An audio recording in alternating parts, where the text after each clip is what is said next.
सुकिंदा जीविका mission को किछि स्वार्थ गोष्ठी योजनाबद्ध भाव सोशल मीडिया यूट्यूब चैनल रे मिथ्या प्रचार करी बदनाम करथबा नै अभियोग होईछि। जहाको नै सुकिंदा जीविका मिशन प्रथमे थाना और परे कोर्ट रो आश्रय निथिबा जमा पड़छि। सुकिंदा जीविका मिशन कार्यालय थिबा अधिकारी माने विभिन्न पंचायत रो एमबीके और सीआरपी मानक ठरू समस्त प्रकार कार्य पई लांच नेउथबा भली अभियोग होईछि। जहाको नै किछि यूट्यूब चैनल और खबर कागज जीविका मिशन बाबद रे मिथ्या खबर प्रकाश करछन्ते। नै जो 2-4 दिन तले जो न्यूज बातिला ए प्रोजेक्ट को आसीबा पैसा 50% मागुचंत बोली बस रे नै जो पैसा आसुची हमर महासंघ को आसी एसएचजी माध्यम रे आसुची। एसएचजी तो काम करिवो पैसा कोड के देबो महासंघ पाइबो ना कोन भरे देतिला आपन सब प्रोजेक्ट रो 50% मागुचंत बोली के मागुचंत ब्लॉक स्टाफ बोली मिथ्या अटे तो एसएचजी अकाउंट को सब प्रोजेक्ट एसएचजी पे आसुची। एसएचजी प्रोजेक्ट करिवो आ एसएचजी कोन दबो 50% प्रोजेक्ट करी पैसा खर्च करी। हाँ ये आसलु आम जो 2-3 तले गोटे न्यूज बाहरला विषय तो आम कि जान जो पैसा कथा मागुंट बोली लिखिं मागी ना मत तो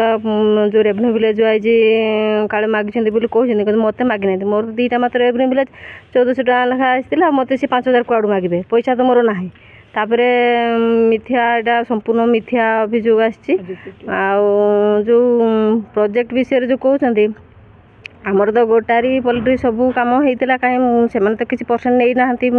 मो पंचायत रु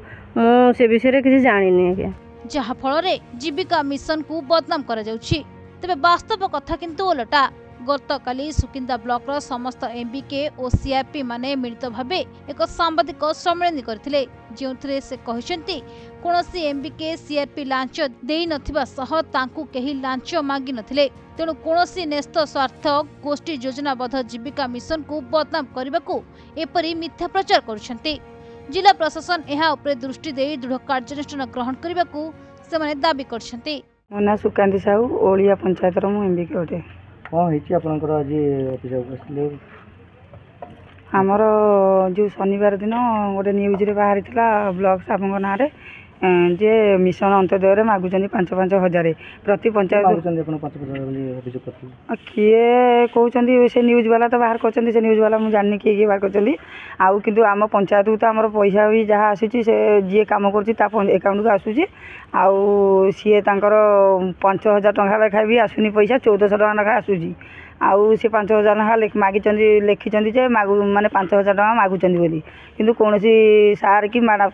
मैडम की ब्लॉक स्टाफ कौन सार मैंने आमको 5000 नखा के मागी ना 2-3 दिन तले आमर जो भाइराल होता ब्लॉक रे थिबा सार मैडम मान जो पैसा मागिचंती सेटा संपूर्ण मिछा कथा मत भी मागी ना आम का मागी ना मु कहीं कौटी कौन सेम्बिका पाखर मुझे शुणी मत मागी ना कौन सार कि मैडम मत मागी ना। जाजपुर सुकिंदारू हमीद खान का रिपोर्ट प्रतिदिन टीवी।